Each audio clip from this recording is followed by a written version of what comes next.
Radio Universidad de Chile presenta Palestina por siempre. Un conocimiento del pueblo árabe palestino. Historia, cultura y noticias del pueblo palestino. Conducción: César Abu Aid.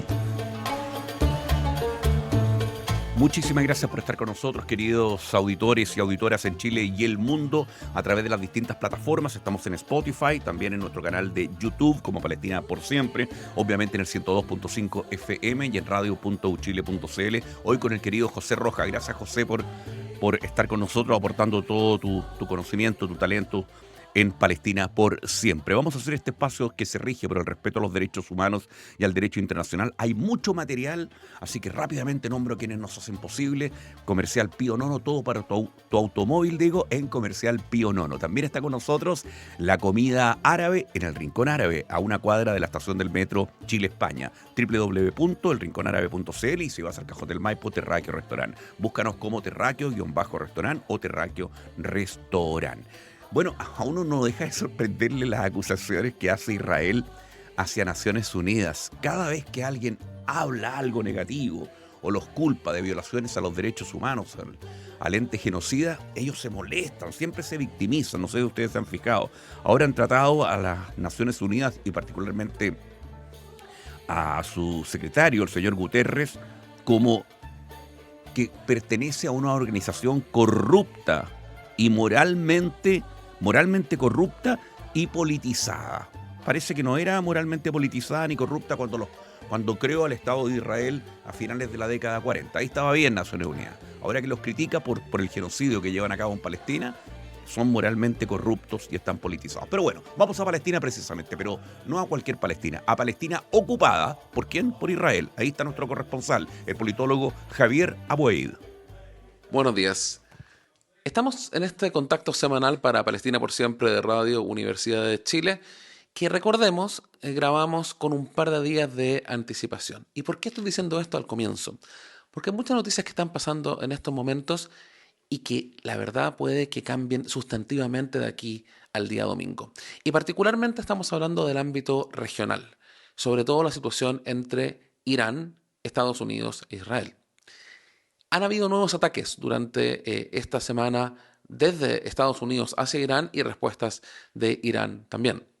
Se estima, según fuentes israelíes, que aproximadamente un 70% del aeropuerto internacional Ben Gurión de Tel Aviv, o el aeropuerto de Led, como se conocía en Palestina antes de la Nakba de 1948, está ocupado hoy por aviones militares norteamericanos. Es decir, Israel ha transformado un aeropuerto civil en un aeropuerto básicamente militar en el caso de David Ben Gurión de Tel Aviv. Si uno se fija, de hecho, muchos aviones que están ahí en el aeropuerto de Tel Aviv son simplemente para la posibilidad de poder llevar y recargar combustible a los aviones que están a cargo de bombardear Irán, recordando de que ningún país de la región ha permitido que Estados Unidos e Israel lleven a cabo ataques desde su territorio. Pero esa es la situación que se está llevando a cabo en Irán, que podría llevar a cabo a un retorno frontal de una guerra en cualquier momento. Sin embargo, ningún otro frente se ha detenido. La idea de que hay un cese al fuego es particularmente ilusorio. Y ahí estamos hablando particularmente del caso del Líbano. En el Líbano, Israel en estos momentos se está llevando a cabo abiertamente una campaña de limpieza étnica en el sur de ese país. Todos los días hay nuevas órdenes de evacuación o de traslado forzoso de población, desplazamiento forzoso de población, que al parecer no están llamando la atención del mundo, pero simplemente porque no quieren ver el hecho de que Israel está repitiendo en el sur del Líbano exactamente lo mismo que realizó en Gaza, con los mismos objetivos. Porque el objetivo en Gaza, claramente, cuando uno bombardea todos los espacios para que la gente pueda vivir, claramente que lo que busca es la limpieza étnica. Y en el Líbano está pasando absolutamente lo mismo. Cuando se permitió violar abiertamente, flagrantemente el derecho internacional en Gaza, eso tiene consecuencias a nivel internacional, no solamente en el caso de esta región. Y por ende, si es que la comunidad internacional va a seguir premiando a Israel diplomáticamente, lo que va a terminar sucediendo es que crímenes tan graves bajo el derecho internacional, el derecho internacional humanitario, el derecho internacional de los derechos humanos, particularmente el caso de la colonización, el caso del genocidio, el caso de la anexión de territorio ocupado, se va simplemente a normalizar. Y el mejor ejemplo que uno puede ver ahí es el caso de Ucrania con Rusia. Entonces, la situación en el Líbano ha empeorado bastante y en estos momentos se está llevando a cabo una limpieza étnica. Comentábamos la semana pasada de que el periódico israelí Haaretz había señalado de que este año es un año de elecciones y que Benjamín Netanyahu necesita de alguna guerra para poder enfocarse en la campaña de elecciones. Bueno, eso es lo que está sucediendo hoy en día. De una baraja está sacando a ver dónde se va a enfocar más. ¿Dónde se ha enfocado bastante esta semana también? En Gaza. En Gaza los bombardeos no se han acabado. Probablemente el cerco informativo desde Gaza se ha disminuido bastante. No solamente por el hecho de que Israel hasta el día de hoy no permite que la prensa extranjera pueda ingresar en Gaza, sino que también por prácticamente 270 periodistas palestinos que han sido asesinados por Israel en Gaza. Y el hecho de que muchos medios de comunicación simplemente ya no dan cobertura a los asesinatos diarios de palestinos en Gaza. Imagínense que todos los días en Tel Aviv muriesen 1, 2, 3, 4, 5 israelíes por ataques palestinos, sería noticia en todo el mundo. El caso de Gaza se ha normalizado completamente. Y es ahí donde uno se puede empezar a hacer preguntas. Benjamín Netanyahu, primer ministro israelí, ha señalado esta semana de que va a ocupar el 70% de Gaza, incluso en contra de lo que la Junta de la Paz, el Board of Peace, que promociona Donald Trump, estaría hablando. Que estaban hablando de que hasta el momento Israel iba a mantener una ocupación de un 60% de Gaza, que es lo que se conoce como la línea amarilla, y que con posterioridad se iba a ir retirando constantemente hasta ocupar un 18% de Gaza, que es bastante por lo demás. Pero Netanyahu ha dicho esta semana que va a ocupar un 70%. ¿Alguna respuesta de la Junta de la Paz, del Board of Peace de Benjamín Netanyahu, de Donald Trump? No. Eso demuestra una vez más de que los objetivos de esta organización creada por el presidente Donald Trump no tienen que ver ni con la implementación de resoluciones de Naciones Unidas, ni implementación del derecho internacional, sino que todo lo contrario, es generar una nueva forma de, entre comillas, resolver intereses internacionales. Y en este caso lo que busca particularmente es asegurar los intereses israelíes al mismo tiempo de generar ciertas dinámicas para que el presidente Donald Trump se mantenga de forma vigente frente a la comunidad internacional. Recordemos de que el presidente Donald Trump ha señalado que él es el presidente prácticamente vitalicio de esta Junta de la Paz, independiente de que él siga siendo o no el presidente de los Estados Unidos. Por ende, lo que está sucediendo en Gaza hoy en día es extremadamente alarmante. Y se entiende cuando se habla de que van a ocupar un 70%, de que la campaña de limpieza étnica en el caso de Gaza no se ha acabado en ningún momento. En la otra parte de Palestina ocupada en 1967, en Cisjordania, los ataques de los colonos israelíes continúan. El hecho de que en Israel vayan a haber elecciones, como comentábamos la semana anterior, hace de que muchos políticos israelíes simplemente hagan campaña en base a las violaciones en contra del pueblo palestino. Pero algo ha cambiado.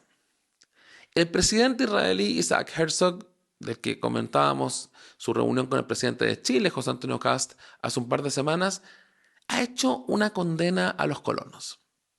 Uno podrá decir, bueno, son noticias de que el hombre ha cambiado.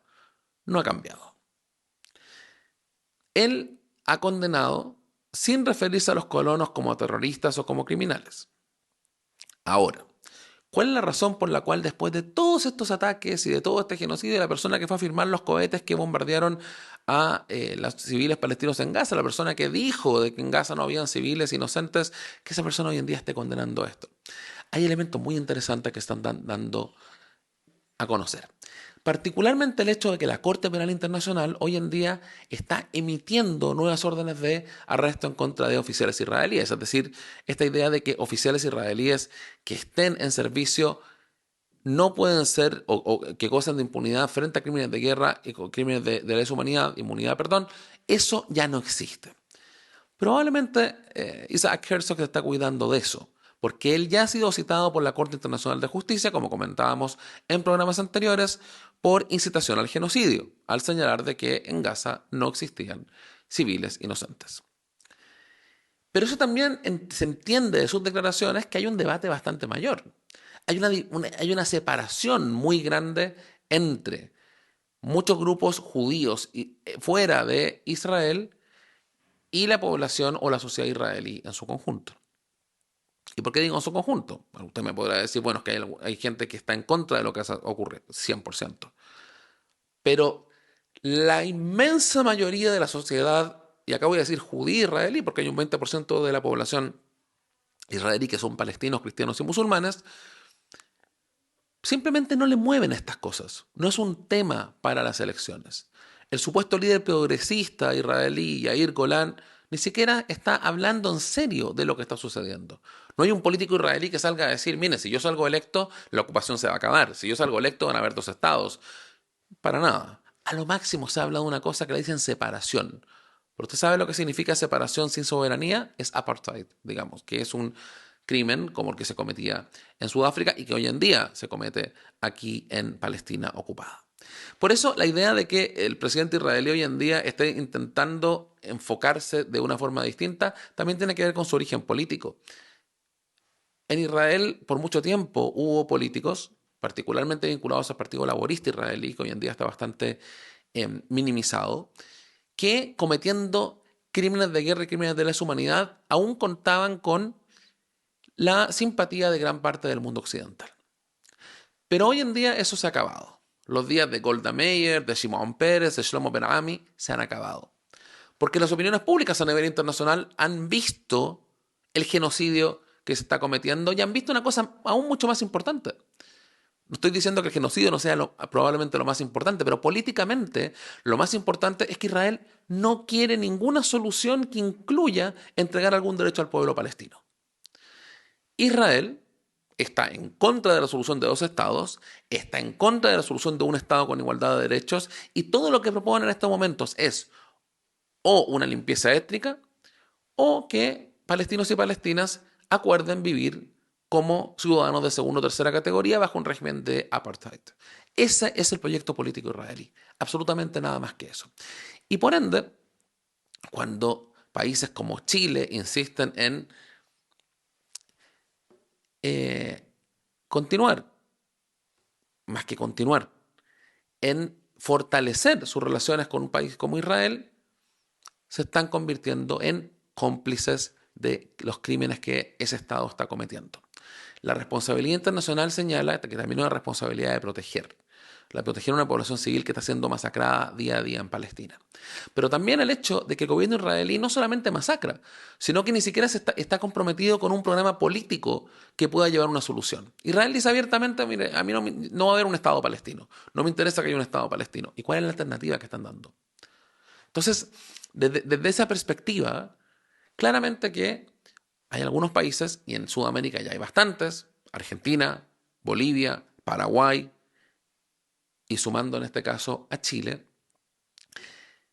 que en algún momento serán recordados como países que contribuyeron a los crímenes que se están cometiendo hoy en día. Es de esperar que con las respuestas que en otras partes del mundo se están dando, particularmente en Europa, donde esta semana finalmente, después de casi 60 años de ocupación, se han impuesto sanciones a colonos israelíes y a organizaciones vinculadas a la colonización. Imagínense, Alemania está aceptando que hayan sanciones en contra de ciertos colonos. Es cierto, no contra la colonización, no contra los que dan las órdenes para que se colonice, que se gobierne israelí, contra ciertos colonos. Pero es un paso sin precedentes, mientras Chile se compromete a seguir contribuyendo a las relaciones diplomáticas con Israel. Ese fue un poco el panorama de lo que hemos tenido esta semana a muy grandes rasgos, pero muchas cosas siguen cambiando y la situación sobre el terreno sigue en una situación dramática. ¿Qué pasará este año? Es una pregunta que mucha gente se hace. Recordemos de que en octubre no solamente van a haber elecciones en Israel, sino que también van a estar prácticamente las elecciones de término medio, el midterm elections en los Estados Unidos. que hasta el momento el tema de Palestina sí ha sido un tema en bastantes de los distritos donde se va a elegir y donde el lobby sionista, el lobby conocido como el AIPAC, hoy en día está bastante disminuido, no solamente en la izquierda o en la centroizquierda norteamericana, el Partido Demócrata, sino que también en la derecha, en el Partido Republicano, donde recordemos de que prácticamente un 60% de los militantes republicanos menores de 35 años tienen una muy mala imagen o una mala imagen de Israel. Eso es algo que no se había dado, la opinión pública internacional ha cambiado bastante y al parecer existen ciertas luces de esperanza para Palestina. Sin embargo, ¿qué es lo que va a suceder desde aquí hasta esa fecha? Probablemente no va a ser nada esperanzador y la situación va a continuar bastante mal aquí sobre el terreno. Fue el informe desde Belén, Palestina ocupada, para el programa Palestina por Siempre de Radio Universidad de Chile. Nos despedimos desde aquí, Javier Abuaid, y será hasta la próxima semana, si Dios quiere. Adiós. Historia, cultura y noticias del pueblo que exige su libertad. Palestina por siempre. Por los derechos humanos, por el respeto al derecho internacional, Palestina por siempre, desde Radio Universidad de Chile. Mauricio Amar es un destacado profesor del Centro de Estudios Árabes, es sociólogo, es doctor en filosofía, es un tipo que ha escrito mucho, hay libros muy interesantes, ya vamos a hablar de eso sobre Palestina, de Mauricio Amar. Y yo diría, Mauricio Amar, bienvenido a Palestina por siempre, que desde que inició esta última escalada respecto al genocidio en Palestina, la potencia ocupante Israel, me refiero a octubre del 2023, como que en ese momento definitivamente uno podría decir se acabó, terminó, como lo conocemos hoy día, o como lo conocíamos a esta altura, el derecho internacional. Bueno, hay una cuestión fundamental respecto a la idea de que el derecho internacional haya, digamos, concluido o terminado luego del 8 de octubre de 2023, cuando Israel inicia su gran ofensiva sobre Gaza, cometiendo genocidio sobre la población palestina. Hay algo ahí que hay que pensar, ¿no? Que no es simplemente que el derecho internacional se destruye, ¿no? Sino que más bien también se devela que el derecho internacional, desde su creación, ¿no? Fundamentalmente desde la creación de Naciones Unidas, es en realidad un marco a partir del cual determinadas potencias y élites, ¿no? del mundo han determinado el destino de los pueblos. Es decir, por supuesto, es un momento clave en el que el derecho internacional se muestra en todo su fracaso, digamos, pero justamente es un fracaso que se arrastra desde su propia creación. Hay que recordar que es a partir del propio derecho internacional que en 1947 Palestina es partida, ¿no? y es entregada al movimiento sionista, ¿no? Es decir, la limpieza étnica del pueblo palestino que comienza en 1948 con la Nakba, ¿no? con la gran catástrofe para los palestinos, es producto también de la formación del derecho internacional, ¿no?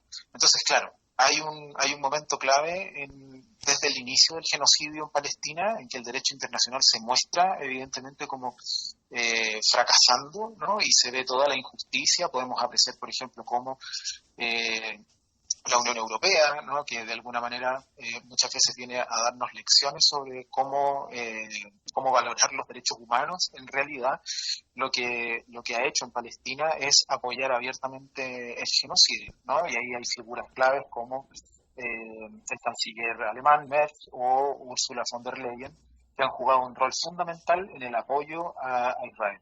¿Qué es lo que se evidencia acá? ¿No? Se evidencia que el derecho internacional siempre ha sido una construcción histórica basada en los intereses de las potencias vencedoras de la Segunda Guerra Mundial, ¿no?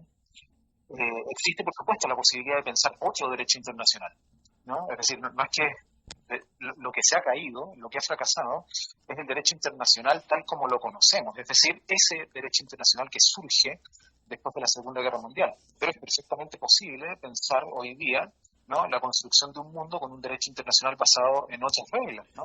en las reglas donde los pueblos tengamos mayor participación y podamos tomar decisiones sobre el futuro del planeta. Ahora ¿no? las grandes potencias, Mauricio Amar, usan como un velo, si se quiere, algo como para simular, digo yo, sus verdaderas intenciones, que son dictar, como dices tú, lo que pueden o no pueden hacer los países.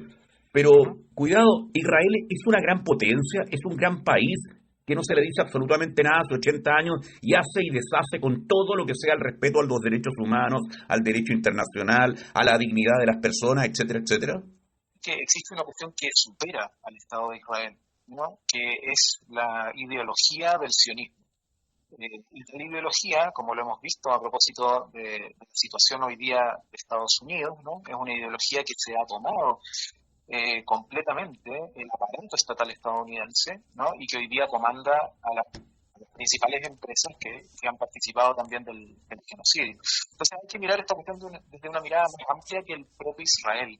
Israel es solamente un enclave incrustado en Palestina, ¿no? Y por tanto un elemento importante para el control del sionismo, ¿no? Del sionismo sobre el mundo árabe y por supuesto en un lugar muy estratégico porque es el control del paso del Mediterráneo, ¿no? La vía de acceso a los oleoductos que provienen desde Irak, ¿no? Y la vía de acceso también hacia otros países de Oriente Medio. Entonces, creo que la mirada no tiene que ser tanto respecto a Israel concretamente, que es un enclave, un aparato, si se quiere, de una ideología mucho más extensa y amplia, que es un sistema, que es el sionismo, y del cual participan no solo Estados Unidos y Israel, sino también varios países árabes, ¿no? Porque muchos países árabes hoy día han entrado en la órbita del sionismo y han intentado por todos los medios normalizar relaciones con Israel. ¿Y qué es el sionismo? Entonces,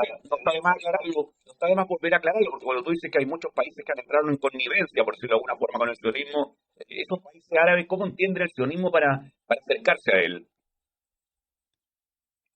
Principalmente lo que les interesa a esos países árabes es integrarse dentro de la órbita económica de Estados Unidos. Y ahí llegamos a un punto que me parece que es central, que es que lo que están defendiendo esos países árabes, ¿no? Es fundamentalmente la pervivencia del capitalismo en su forma más brutal, que es el neoliberalismo, y ahora esto que vemos con Estados Unidos, que parece una suerte de tecnofascismo, ¿no?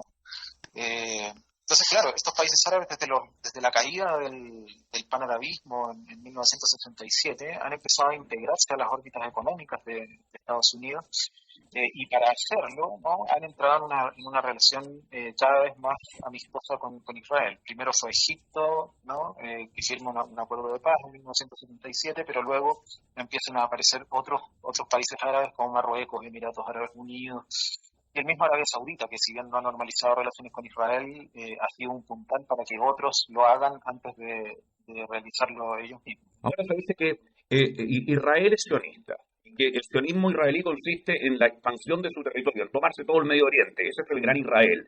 Pero un francés que se declare sionista, ¿qué aspira a ese francés?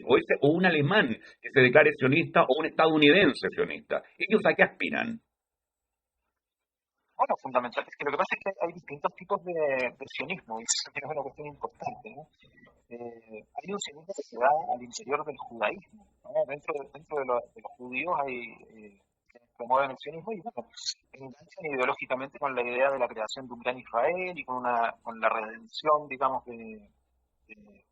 religiosa, digamos, del proyecto sionista, que originalmente no tenía esos elementos, pero que hoy día sí es muy cierto, ¿no? La colonización de Palestina se lleva a cabo por colonos que vienen de Europa, de Estados Unidos, ¿no? Y sirven de punta de lanza para el proceso de construcción de asentamientos dentro de Cisjordania sobre todo, y por supuesto también sirviendo en el ejército israelí. Ahí hay un proyecto identitario, ideológico de un supremacismo judío. Ahora, existe otro sionismo, por ejemplo, que es el sionismo cristiano, que es tan relevante como el judío, y que tiene una visión apocalíptica sobre nuestros tiempos, ¿no? Y postula la idea de que el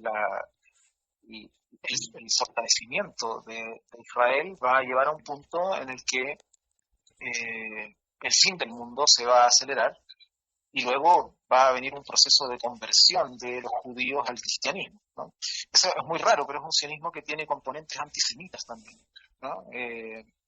Entonces, estos confluyen y digamos que es parte del sionismo cristiano, por ejemplo, es parte hoy día de la política oficial que tiene Estados Unidos sobre la región. Ajá. Es decir, aquí no solo hay intereses económicos, ¿no?, de control de los recursos naturales, sino que hay una ideología o una convergencia de distintas ideologías que apuntan hacia el exterminio de los palestinos y la consolidación del Gran Israel.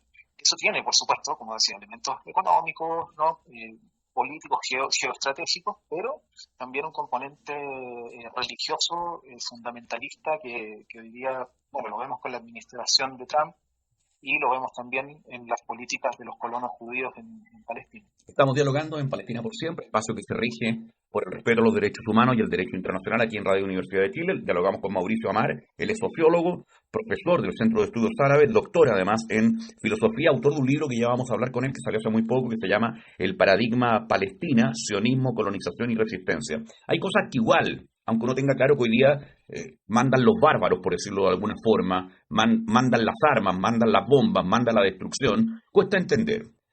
Por ejemplo, en el tema del Líbano con la potencia genocida Israel, hoy hay fuerzas, hay cascos azules de Naciones Unidas en el Líbano.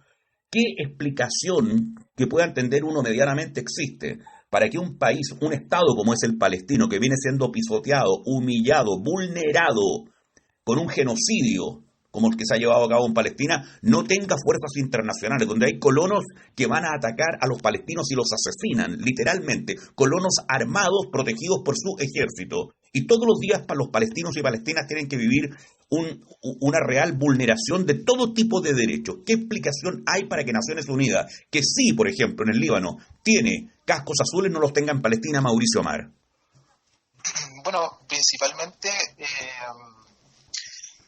creo que hay algunas cosas que, primero, se ha aceptado, ¿no?, en el derecho internacional la existencia de Israel como un Estado excepcional, ¿no? Es decir, se le ha permitido, con herramientas del derecho internacional y con la colaboración de distintas potencias internacionales, que Israel tenga un estatus especial que signifique la posibilidad de ser un apartheid sin que eso requiera ningún tipo de intervención por parte de terceros. Eso ha dejado a los palestinos en la absoluta indefensión, especialmente en Cisjordania, porque ahí lo que ocurre es una realidad de apartheid, ¿no?, que es distinta a la situación de Gaza, donde lo que hay es una política abierta de aniquilación. Ambas cosas son posibles porque el derecho internacional, ¿no?, desde, como decía, dado que es una formación del mundo post Segunda Guerra Mundial y que obedece a los intereses de las potencias, ¿no?, es un derecho que ha jugado a favor fundamentalmente del Estado de Israel. A lo sumo, lo que ha hecho es condenar al Estado de Israel a través de distintas resoluciones de Naciones Unidas, sin que Israel haya respondido a ellas de manera positiva, digamos, ¿no? O sea, es decir, nada ha cambiado por las resoluciones de Naciones Unidas. ¿Pero qué razón? ¿Pero existe alguna razón legal para que no estén los cascos azules protegiendo a la población palestina? ¿Para que no puedan entrar los cascos azules? ¿Fuerzas de Naciones Unidas a proteger a la población civil palestina? Claro, lo que pasa es que todo ese tipo de cosas suelen decidirse en el Consejo de Seguridad de Naciones Unidas, ¿no? Y hay que recordar que el Consejo de Seguridad tiene poder de veto de las principales potencias, de las 5 potencias, ¿no?, que son parte permanente del Consejo.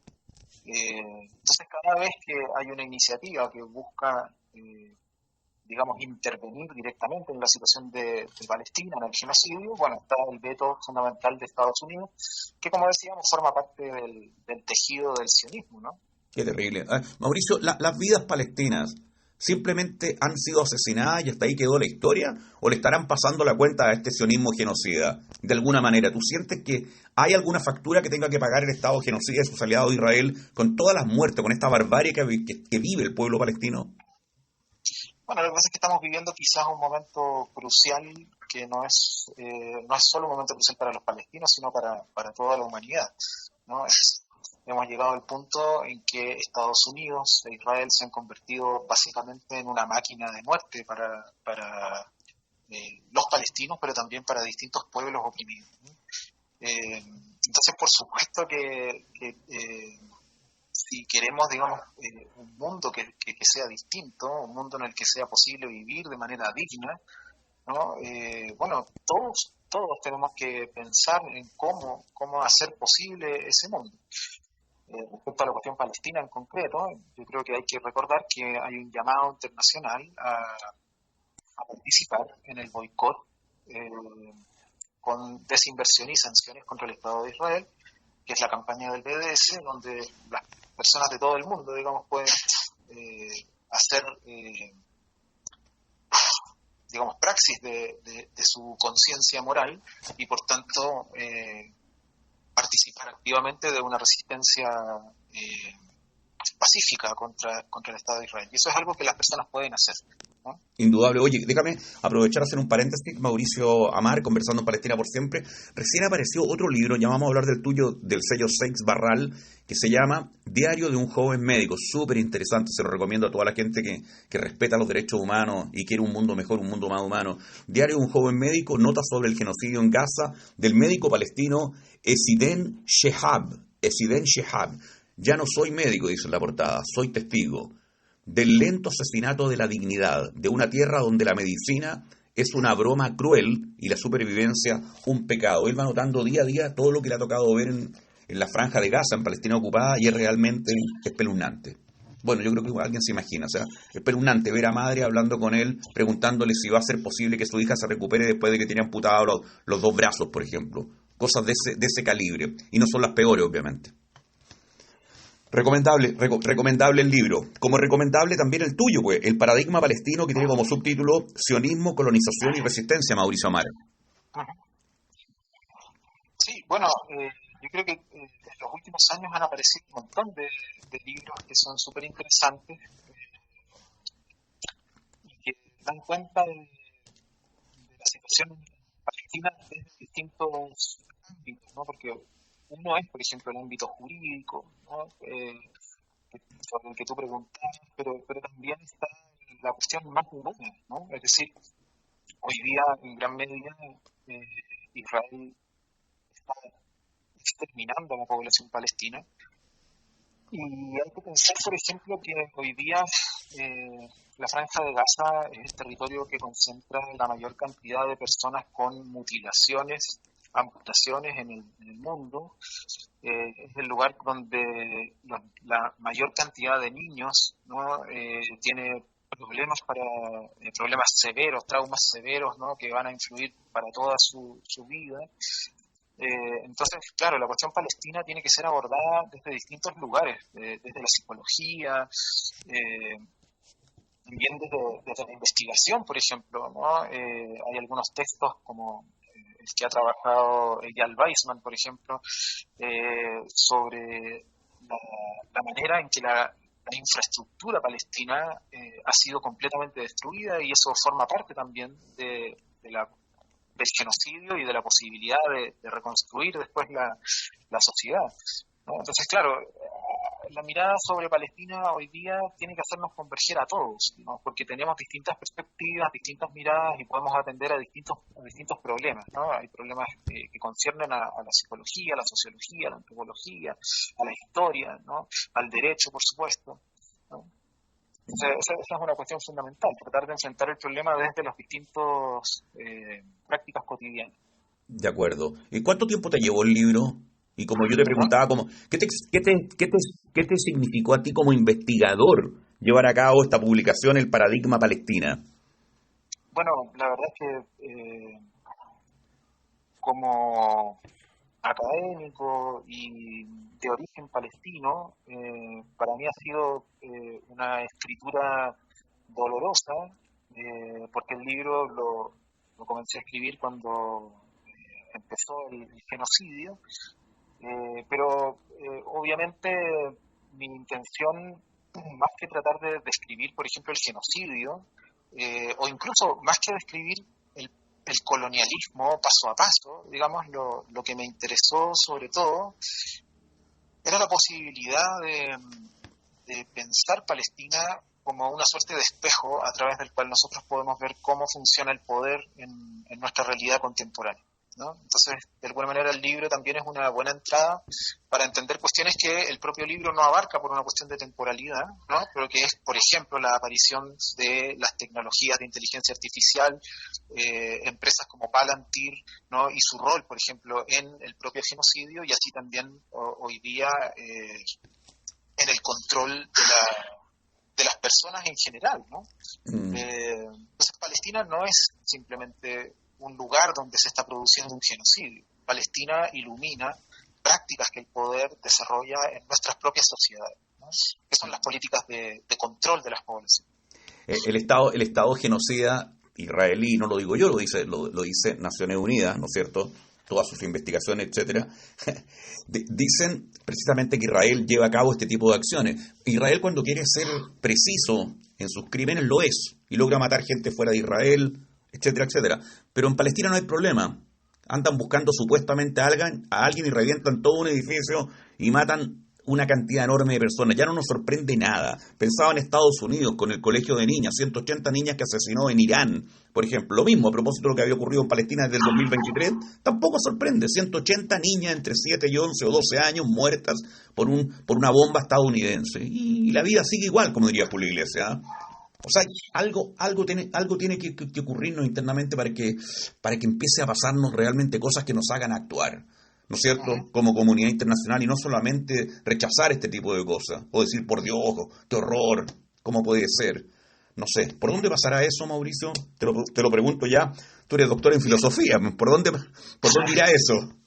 Yo creo que el genocidio en Palestina igual ha marcado un antes y un después respecto a la relación de las personas, de todas las personas, respecto a lo que se ha llamado históricamente el conflicto en Oriente Medio, ¿no? O la cuestión palestina. Ese antes y después, obviamente, por la capacidad bélica, la capacidad de hacer daño que tienen tanto Estados Unidos como Israel, es algo que no se manifiesta de un día para otro, ¿no? Pero hoy día estamos viendo cambios sustantivos, por ejemplo, dentro de la población de Estados Unidos, que se siente cada vez más desafectada del sionismo. Vemos que las poblaciones del mundo están actuando, ¿no? Es decir, los estibadores, por ejemplo, en Italia, que han parado 3 veces el país, ¿no? para generar un bloqueo a la exportación de armas a Israel. Digamos, hay un montón de movimientos que están surgiendo en el mundo. Eso probablemente va a tener una expresión política, pero es una expresión política que va a tardar un poco en ¿Y en Chile, Mauricio, en Chile, qué te ha parecido lo que ha acontecido en nuestro país? Bueno, lo que pasa es que nosotros estamos viviendo justamente un momento especial de retroceso, ¿no?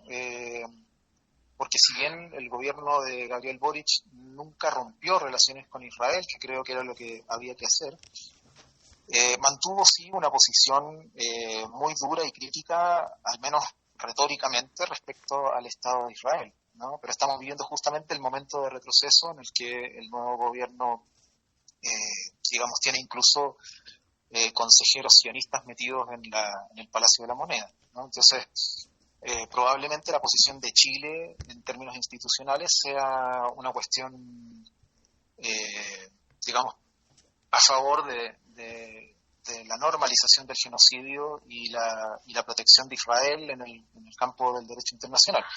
Sin embargo, me parece que la posición de la población en Chile, de la gente, ¿no?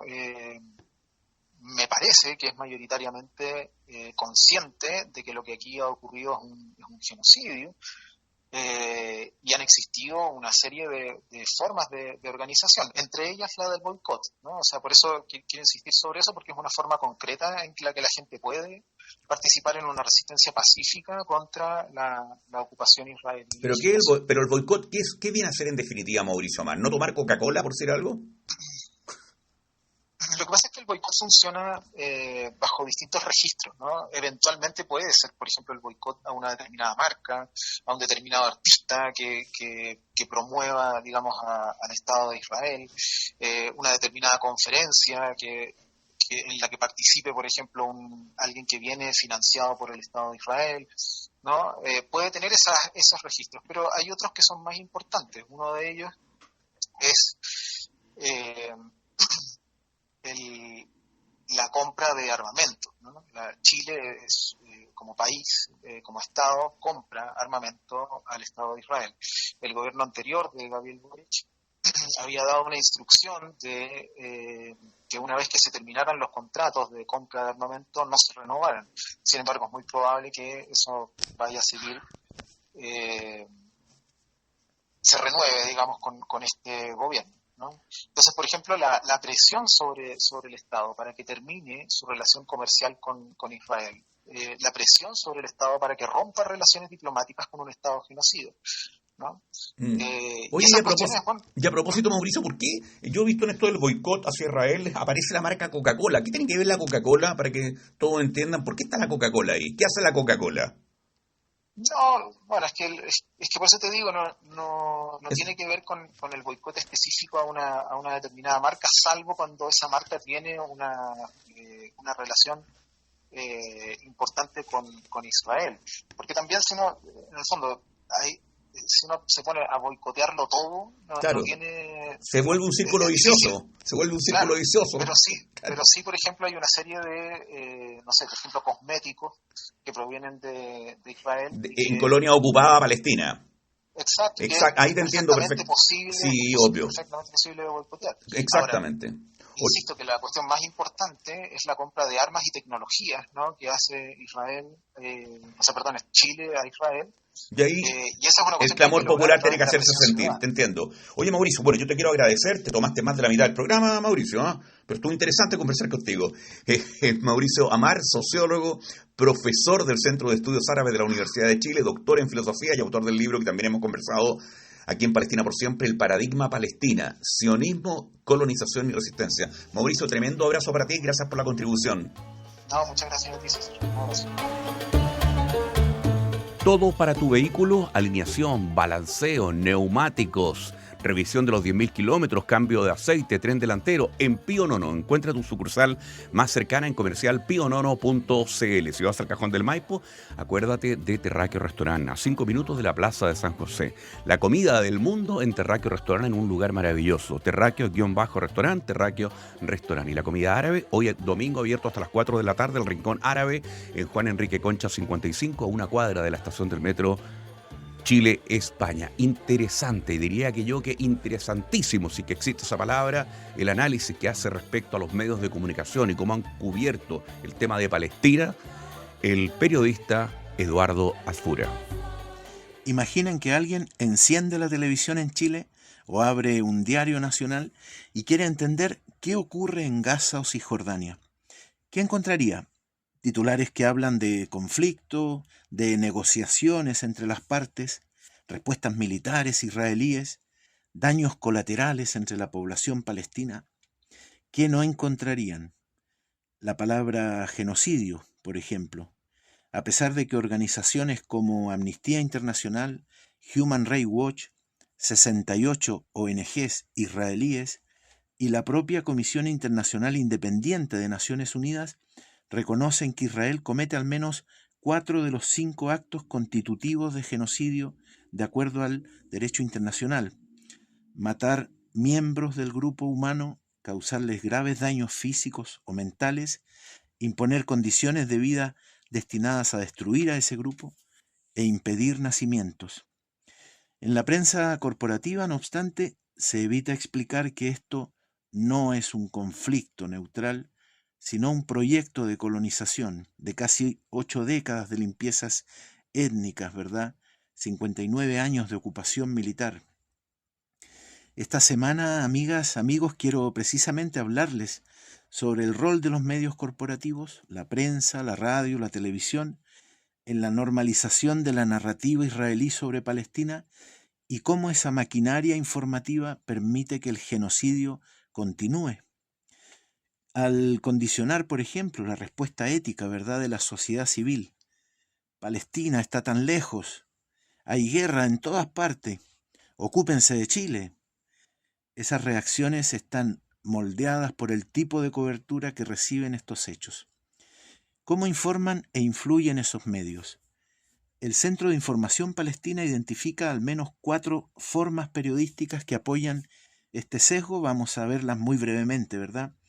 Una primera cuestión muy importante es el encuadre semántico.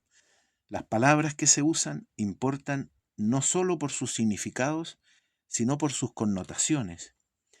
Desde octubre de 2023 se habla, lo hemos escuchado, ¿verdad?, conflicto entre Israel y Hamás, guerra contra el terrorismo, pero rara vez de apartheid, limpieza étnica.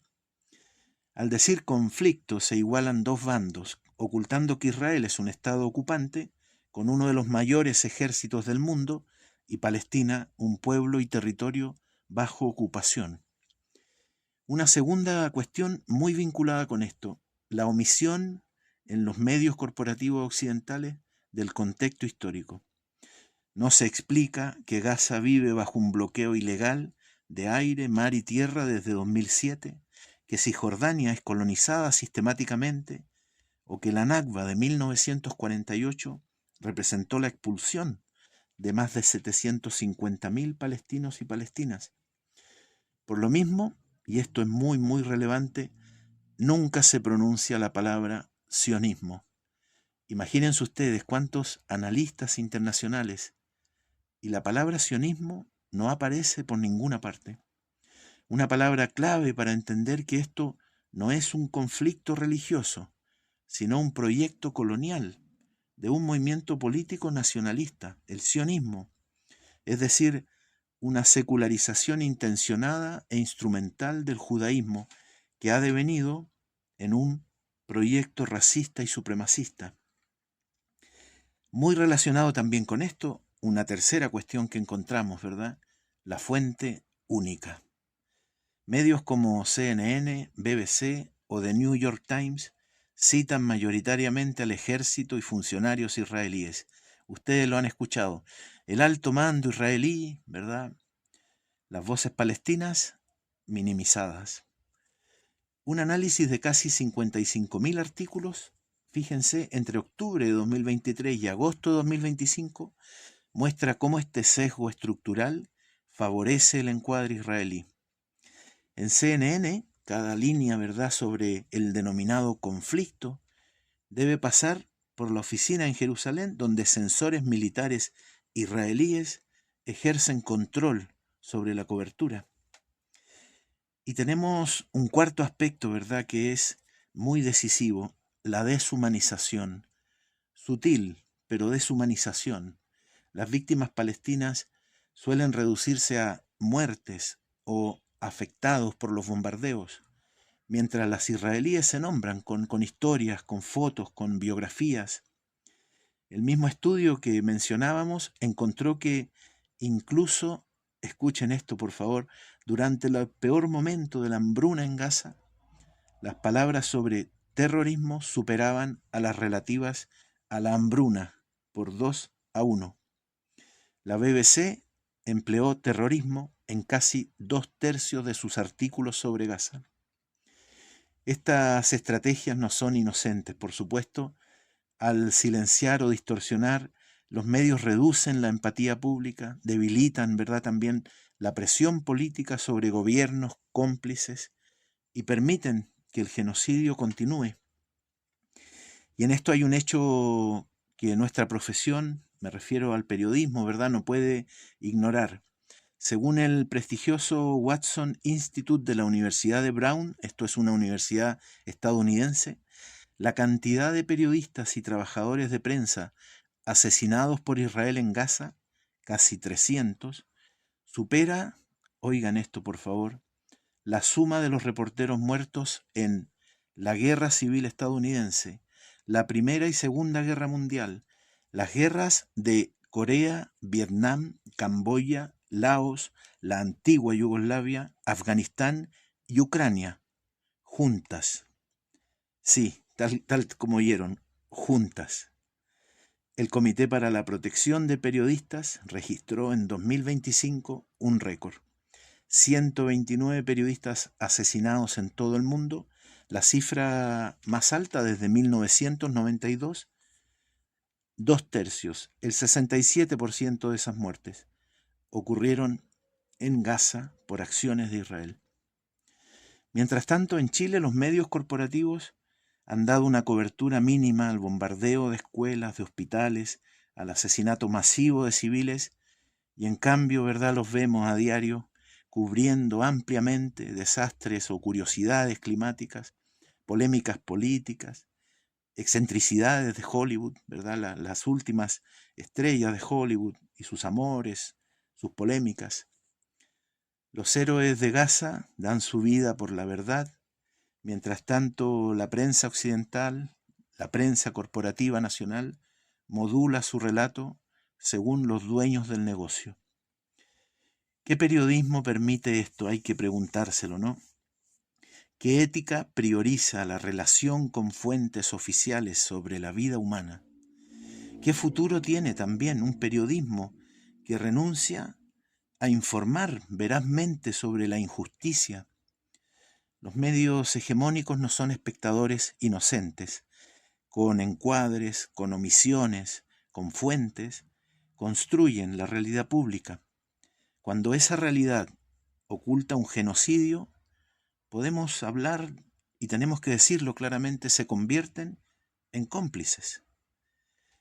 Quiero cerrar recordando a la relatora de Naciones Unidas para los Territorios Palestinos, Francesca Albanese, quien, como sabemos, ha pagado costos personales enormes por su trabajo.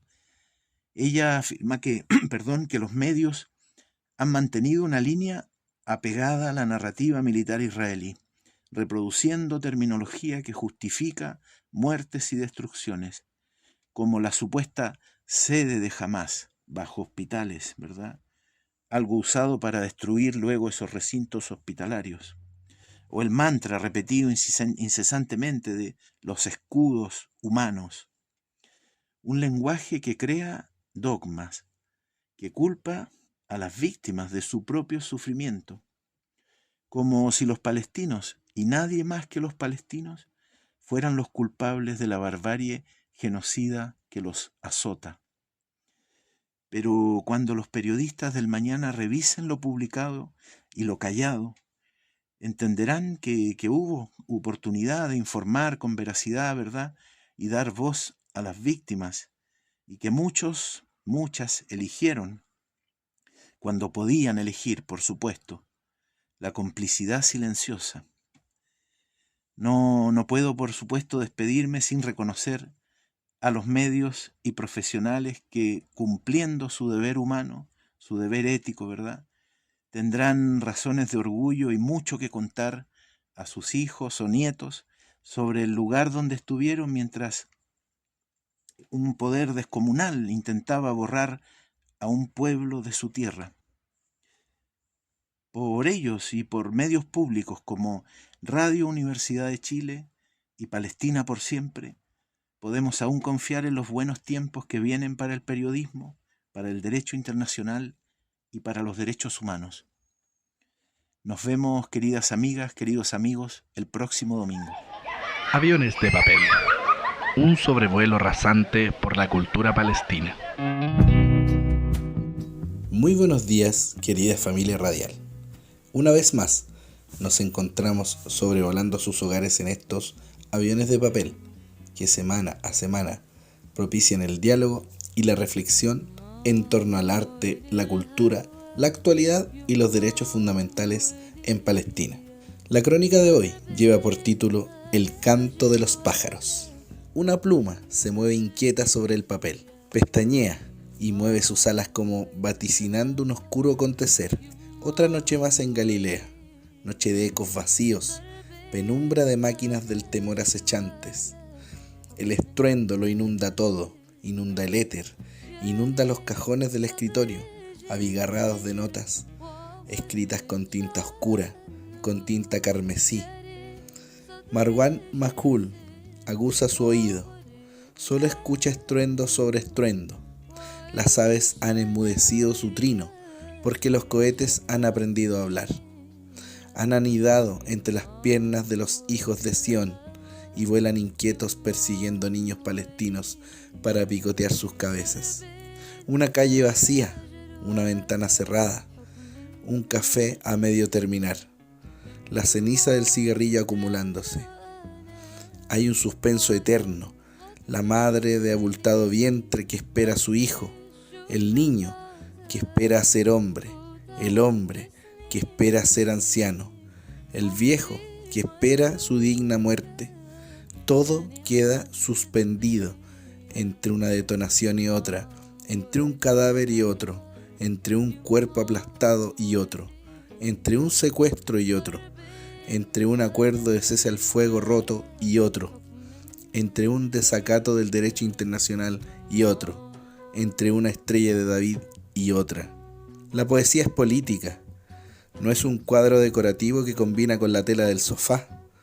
La poesía rasga las telas y la piel, la poesía mata y miente. La promesa de crecer marchito, la caricia afilada y el alarido ciego. Escúchala en la mañana o al atardecer. Siempre habrá un mártir que recordar, un cuerpo que rescatar, un padre que consolar, una vivienda que derrumbar, un olivo que incinerar, un pasaporte que retener o una bandera que censurar. Quizás las aves dejaron de cantar porque fueron desterradas del cielo. Ahora lo habitan los ocupantes y esos dragones de fuego que poco saben de nidos, de bandadas y de primaveras, que poco saben de raíces y de memoria, y solo han aprendido a propagar el dolor. Gracias por compartir este vuelo conmigo. Nos volvemos a encontrar la próxima semana, como siempre, luchando junto al pueblo palestino. Soy el profesor y activista Felipe Salas y esto es Aviones de Papel. Radio Universidad de Chile presentó Palestina por siempre. Conversación, noticias y análisis sobre Palestina y Medio Oriente. Palestina por siempre.